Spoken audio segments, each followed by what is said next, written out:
This is the VIVO Y35, and today we would like to demonstrate how you can set the screen timeout value to never on this device.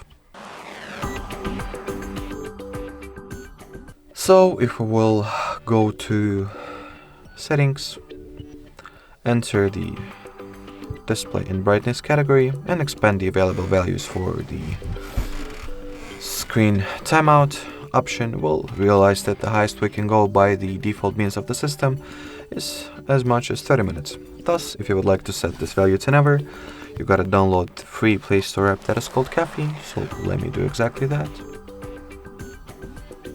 So that's the app that we are looking for. Now, once the app has been downloaded and installed, you can just go ahead and launch it. And all that it's left to do is to make sure that the timeout section has the infinite value set, and as long as the Caffeine application is active in the background, so make sure not to close it, that it stays stays in the recent apps section.